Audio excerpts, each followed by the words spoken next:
Hostel का खाना। जयपुर के एक नामी इंजीनियरिंग कॉलेज के हॉस्टल में रहते थे दो पक्के यार, मानस और अर्पित।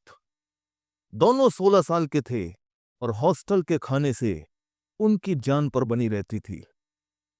खाने के नाम पर कभी गीली खिचड़ी तो कभी ऐसी सब्जी मिलती थी जिसमें सब्जी ढूंढने के लिए अलग से मेटल डिटेक्टर चाहिए होता था।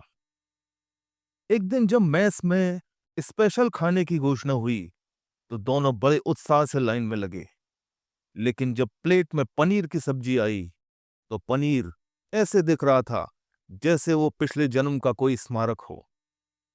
मानस ने चम्मच से उसे खुरच कर देखा और बोला, अर्पित, ये पनीर है या फेविकोल का सैंपल?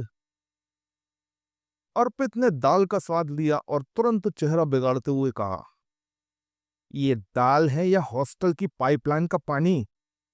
मेरा तो पेट इसे देखकर ही फुल हो गया। दोनों ने तय किया कि अब इस अत्याचार को और नहीं सहेंगे।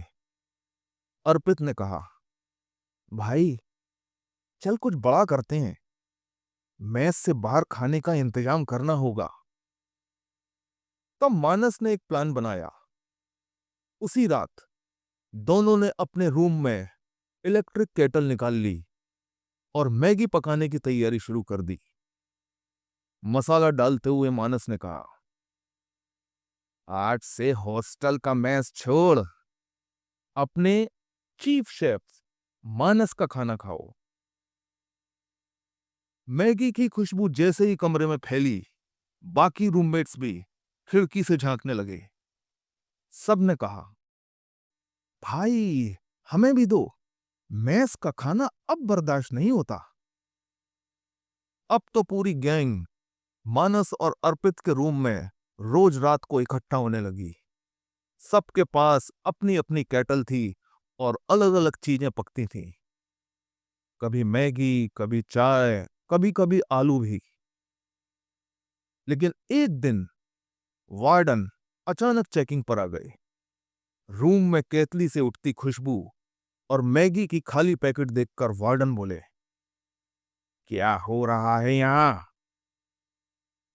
मानस ने फट से जवाब दिया, सर, ये केमिकल प्रैक्टिकल है, हम मैगी थर्मोडायनामिक्स का रिसर्च कर रहे हैं।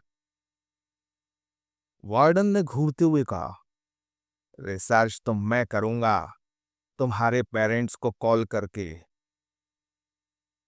खैर, उस दिन तो बात आई गई हो गई। उस दिन के बाद से हॉस्टल में मेस का खाना सुधारने की मांग उठी और धीरे धीरे खाने का स्तर थोड़ा बेहतर हो गया। लेकिन मानस और अर्पित की मैगी थ्योरी और उनकी कैटल गैंग हॉस्टल में एक लीजेंड बन गई। हॉस्टल का खाना और दोस्ती, दोनों ही चीजों का स्वाद मिलकर ही आता है। धन्यवाद। Thank you.